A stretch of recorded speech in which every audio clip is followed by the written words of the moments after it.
chairs, I just want to do a quick recap of a couple of things. Again, my name is Liz Golden, and I am an actor and a director here, and I also teach acting at Utah Valley University. I've been there for about 6 years. I graduated with Ben, which is crazy. We went to school together. And yeah, it's been nuts, and it's just been really good to be in the same sphere with Ben.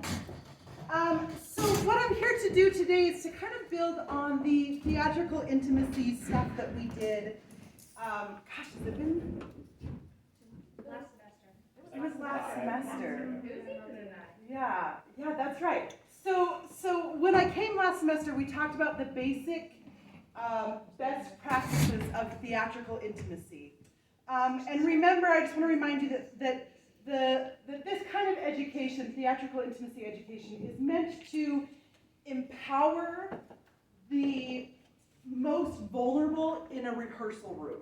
So you think about young actors, right? You think about who's the most powerful in a rehearsal room? The director, right? So then who's the next most powerful? Stage manager. Who you pointed at the stage manager? Who's the stage manager? I pointed at AJ. Okay. And then how does it go from there? Leads, ensemble. So we've got this kind of maybe unspoken hierarchy, right, in the rehearsal room. And theatrical intimacy education is meant to make sure that those of us who feel completely powerless in a room, or there's a potential, actually have a way to communicate our own boundaries, right? And we're speaking specifically about the staging of intimacy. So really quickly, let's define what intimacy is. How would you define intimacy? Yeah, please. Connection. It doesn't really have to be physical, but vulnerable connection. I love that. Connection. It doesn't have to be physical, but a vulnerable connection. One more. A relation. A relation. What do you mean by that? Keep talking. Like a relationship between somebody. It could even be someone you don't like. There is, no matter what, a relationship. Great. So we do deal with a lot of physical contact, but we need to think about intimacy in terms of any kind of vulnerable connection that happens between two people, including physical contact. So you think about maybe if you're in a scene, you could sit. She's like, I'm ready. If you think about in a scene where two people are falling in love, it's like the meet cute scene, right? Or what about a scene where somebody is at the bedside in the hospital with somebody that they really care about, maybe not romantically, and the director or the play calls for them to weep on their chest, right? That's vulnerable. That's vulnerable contact. It's a vulnerable moment. So this kind of work is meant to navigate that in a way that empowers people to express their boundaries. Are we all on the same page? Any questions about what I've said so far? Okay, perfect. And then I just want to remind you a couple of other principles. So the first is I have like a totally neurodivergent brain. So even whispers among you like totally draws my attention, and I'm like, I want to know what they're talking about. So just try to keep that to a minimum to help me. The other thing is that I just want to remind you of our self-care cue. Do you guys remember what your self-care cue is? Button. Button, that's right. So we choose button because it's an unloaded word, which means, remember that no is kind of a loaded word. I'm as a good actor, I'm taught not to say no, right? I'm just supposed to be open to everything. So it's hard for me to say no. But button doesn't come with any baggage. The rule with button is that we treat it like a sacred word. So we don't say, oh, button, take out that Spider-Man costume, right? And so we don't joke about it because if somebody, no, you don't have to. I'm not wearing my pants. Thanks for we make sure that we keep the word button sacred so that when somebody needs to use it, there's still some power behind it, right? The other thing is when somebody says button, it's my responsibility, everybody in the room will take a pause, we'll all take a breath, and then I will ask that person, what do you need? And that person can say, I just need a minute to think about it, or I need a minute to walk out of the room, or everything's fine now, or more explanation, or whatever. You clear about that? Okay, perfect. So what I want to offer you today are what we call the ingredients and recipes for staging intimacy. Okay, I just want to remind you of a couple of best practices around staging intimacy. First of all, there should be more than just the two actors and the director in the room. There should always be a stage manager, or somebody acting as like a witness, right? And that person ideally will write down the blocking, will write down the recipe for the moment of intimacy. If you are in a play, if you are auditioning for a play or a film, you have a right to ask about any kind of intimacy before you accept a role. And that's kind of changing. The industry is kind of changing already, where if I'm directing a play and I send out an audition call, you're going to know if there's going to be a kiss or not before you accept the roles. But you have a right to ask. Does that make sense? I think that's it for now. So what I want to do is just have these two actors quickly go through setting their physical boundaries today. Remember gates and fences? And then no-go, right? Little fences. So if you guys would just stand up about 4 feet apart from each other and face each other. For the purposes of today, I will never ask these actors to do anything more than touch each other's arms. So there won't be, so let's just assume that there is a fence around head, face, throat, I'm trying to go slowly, back of neck, between the shoulder blades, from the collarbone all the way down. So remember to go slowly. If you'll please go first, and you're just going to use your hand on your own body to say, you could either say, I have a fence here, here, here, here. Fence meaning don't touch it, no explanation necessary. Or I have a gate here on this left shoulder, but anywhere around here is touched. And a gate means I'm open to being touched there after a conversation about it. Does that make sense? Okay, will you just go first quickly? I don't think I have any fences. No fences, no gates? Nope. So we're talking about from the top of the shoulder down to the fingertips? No. Good. Hands, how about inside the arm? Nope. And then we won't go past the armpit. Okay, great. And then just really quickly, will you just describe back to her what she said her boundaries are? Good. Cool. Will you go next? I'm okay with anything. Don't tickle me. Okay, just describe that. Good. No tickle. Good. Will you slow down? Sorry. No, that's okay. Just because what I saw was good, right? So does that mean not good? Right? So just slow down a little bit. Good. No tickle. Okay, great. Okay, go ahead and have a seat, hang out for a second. Okay, so when we are staging a moment of intimacy, we want to think about it having a beginning, middle, and end. Meaning something happens before the intimate moment, usually some kind of a connection. And then there's the moment of intimacy itself, and then something happens after it, ends some way, right? So when we're developing the recipe, we have ingredients. And the organization that I have been training with has 10 ingredients, but we're just going to look at 5 today. And those 5 are level of touch,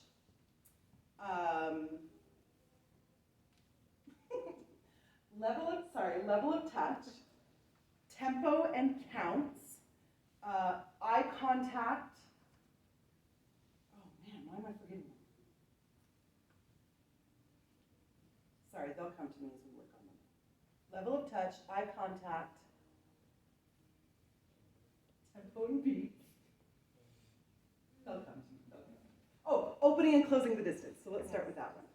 So opening and closing the distance, meaning everybody hold your hands up like this. So everybody close the distance with your left hand on your right hand. Which one do you right? Good. Open the distance with your left and right hand at the same time. Close the distance on your left hand with your right hand. Good. Opening and closing the distance, right? So that's how we'll describe that. So then let's talk about levels of touch really quickly. So I want you to think in terms of powder, paint, and clay. So powder, just on your own arm, use your fingers and imagine that you're just dabbing a really fine powder on your arm. that's the level of touch, right? What story does that level of touch communicate? What could it communicate?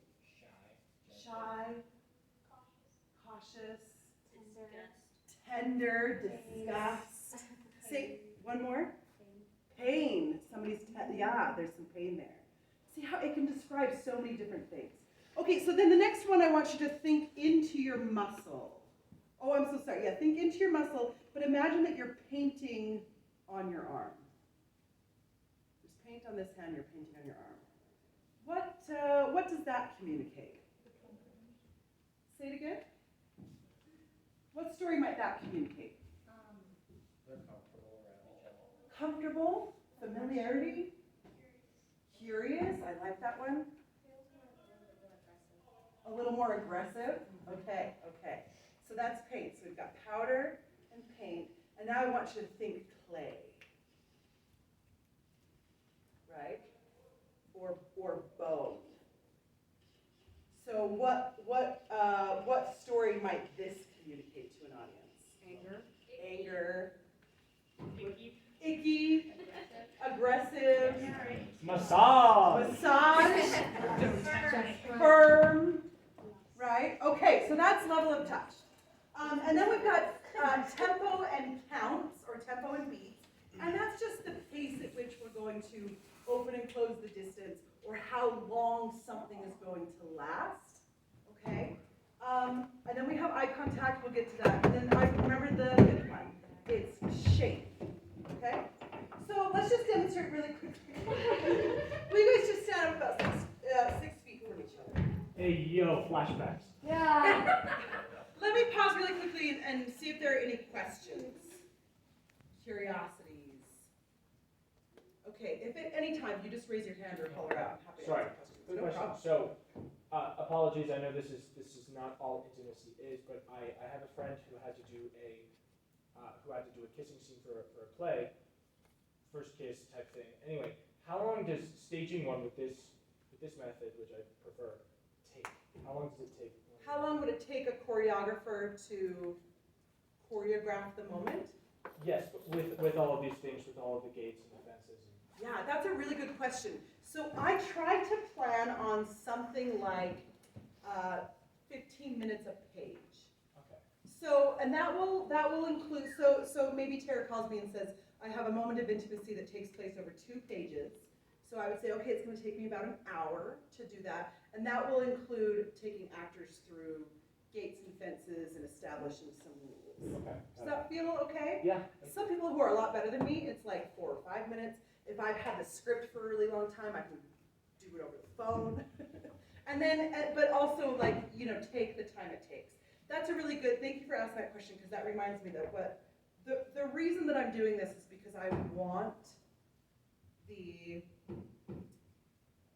the industry to change to protect us more, right? And I, as a college professor, I have lots of students that come into my Acting 1 classes with horror stories about intimacy that they've been asked to participate in. And I feel like that can change. The other reason that I like this, it's called Theatrical Intimacy Education, is the group that I've been training with. And there's no hierarchy there, so you don't get a certificate and then you become the master of intimacy. If you learn it, you are now the authority in the room. Which means after I give this to you, I'm hoping that you'll be able to use it in your scene work, in your directing scenes, all of that business. And now that you know, right? So now you're the responsible people in the room for this kind of work. Does that make sense? Okay, thank you for the class. What time do I have? You have about 20 minutes. Okay, A little that's less great. than 1:56. Perfect. Okay, will you guys face each other? And will you tell me your name? Soda. Amber? Amber. Soda, will you please close the distance on Amber? Let me pause for a moment. I need to make sure that I'm desexualizing or deloading the language. So I won't say things like, Soda, will you please approach Amber seductively? Because what does that even mean, right? Like, maybe my seductive, right? Like, we've got different versions. So I'll have that conversation with the director and you know, for example, maybe Tara will say, I want this to be a really sweet moment where she seduces him and it's very flirty. Those are all really loaded words. So as the choreographer, I turn it into something a little more sterile and approachable, right? And I want to be really specific about what I'm asking my actors to do. So, Soda, would you please close the distance on Amber with the whole front of your body, but I want you to stop about 2 feet away from Amber. Good. Soda, would you please open the distance, go back to your original spot. Yeah, go for it. Perfect. Okay, Amber, would you please close the distance on Soda's left shoulder with your left shoulder. Perfect. Opening and closing the distance. Amber, would you please open the distance only about 4 feet? Perfect. Opening and closing the distance. Now let's add tempo and counts to that. So go back to your original spot, Amber, if you would.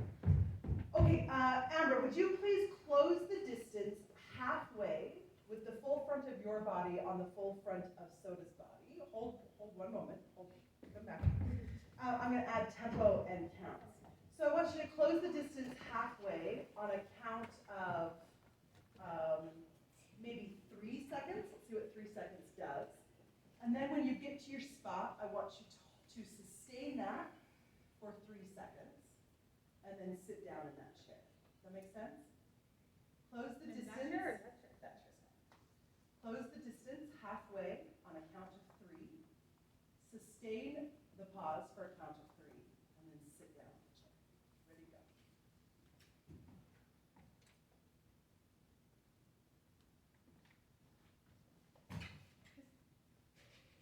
Any comments? That's great, good. Perfect. So, Soda, would you please close the distance on Amber? Stop about 2 feet in front of her on a count of 2. And then I want you to sustain it for a count of 10. And then I want you to back up into your original spot on a count of 10. Close the distance on a count of 2. Sustain it for a count of 10.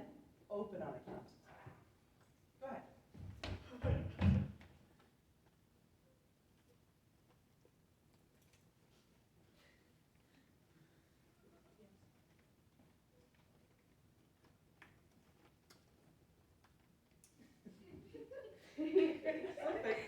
Any stories popping up for you? Yes. What's this relationship? Go ahead. I can tell that they're like, I just have this playing in my head. It's like, Sarah, wait. Give me a second. Oh, yeah. Please tell me a story. Look at this Pokemon card. I don't like Pokemon. Ouch. So already this will tell the story of relationship and kind of mood of the scene, right? So that's what this is meant to do. It takes all of the guesswork out of it, and we can kind of create the magic in a really safe way. So we have done closing and opening the distance. We've done beats and counts. Let's do levels of touch. So could you both close the distance at the same time until you're about 4 feet, 3 feet? That's good. That's stuff right there. Perfect. So let's do levels of touch. So Amber, would you please close the distance with your right palm on Soda's left shoulder? Pause 1 moment. On a count of 4. And then I want the level of touch to be powder. And I want you to sustain it for a count of 4. And then I want you to open the distance on a count of 1. Do you want to say that back to me? So close the distance with my palm with a touch of powder. Sustain it do that for 4 seconds. Sustain it for 4 seconds and remove it for the count of 1. Exactly. Here we go. I just said it. Oh my god.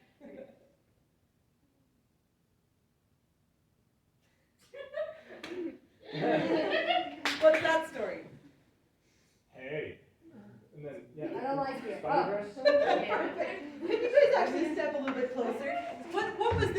where she had to I leave was for. thinking that it was like Quarantine. oh right. Like, I love you, but also social distancing. Like fluffy jacket. Oh, I right. also feel like it's like she got dared by her friend to like touch her crush's shoulder, and so she's like, I look forward to I love, this is what I love, is that we create narrative for the audience. Okay, perfect. So now if we were going to do muscle or paint, so now I want, and I'm gonna add shape to this, okay? So,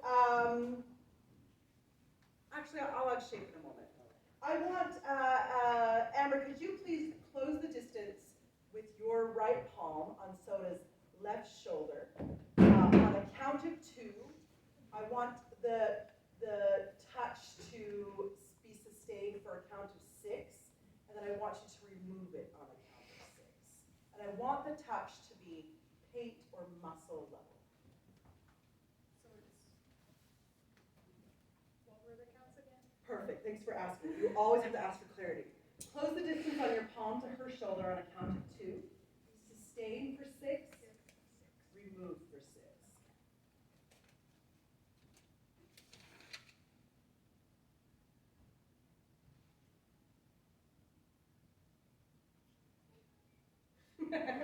Good. Okay, what was the difference? Can you show us powder again? That was powder, and then what's muscle? What's the difference there? What's the difference? more contact. More contact, Or like focus on movement. focus. You know the difference between like there's like colors and it's like there's more saturation and less saturation? I feel Okay. like that's what I see. Okay, when I am asked to close the distance and to apply that kind of physical contact to my co-star, it is my job to not, I'm not actually going to go clay or even paint or muscle. What I'm going to do is tell the story with tension in my hand.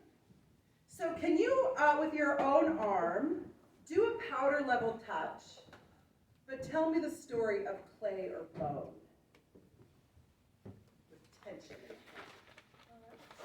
Does that make sense? Tension in the hand. So that Soda is experiencing something that's very soft and light, and that I'm responsible for my own tension to show clay and bone down. Are we clear on that? Good, perfect. Okay, let's do shape. Go ahead and have a seat for just a second. So shape, I want you to think in arcs, angles, and straight lines. So it's the difference between, like I'm gonna brush the hair away from my forehead in an arc, right? I'm gonna do it in a straight line. I'm gonna do it in an angle. That's the difference, okay? Let's see it on the body. Amber, would you please stand up? And come about 4 feet away from your chair. Amber, could you please close the distance on your chair on a count of 4 in an arc that goes in front of the chair? Go ahead. Perfect. Will you come back? Will you close the distance on a count of 6 with an angle that goes behind the chair?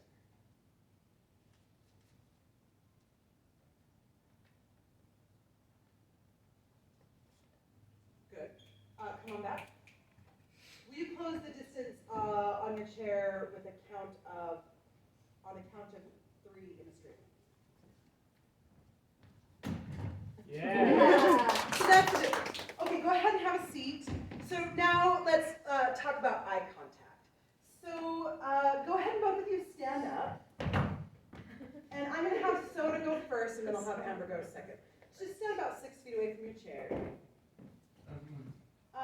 Soda, would you please close the distance on the seat of your chair with your back pockets? I'd like you to move in an arc that travels in front of the chair on a count of 10. And I want your eye contact to be like you're trying to see who's coming down the aisle. So maybe the eye contact is at the hallway. Okay, give it a go.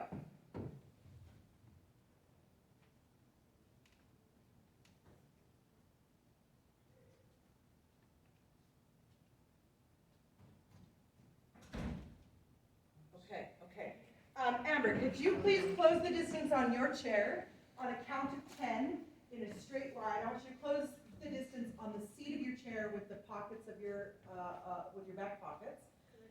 In a straight line on a count of 6, and I want your eye contact to be Soda's forehead.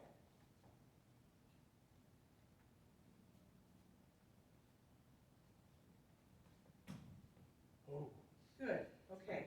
So, level of touch, beats and counts, shape, eye contact. What was the fifth one, you guys? Tempo? Tempo and count, thank you so much. Those are our ingredients. So now let's create a recipe. Okay, are you with me? Any questions? Do you need to stand up and shake it out? Everybody stand up. Just a big breath. End of the day, we're a little tired. Do you have rehearsal for anything this afternoon? We have a social. Good, big deep breath. Have a seat as you're exhaling. How much time do I have, Tara? Not nearly enough. Oh, good. Okay, let's create a recipe. So I'm going to talk to my director, and you're going to tell me about the scene and what your vision for the scene. So the relationship between these two people. They are best friends Okay. that have been fighting. Best friends that have been fighting. Okay. And what kind of physical contact are you imagining? I'm imagining that one of them decides that they want to make it up to the other. So they're going to reach out with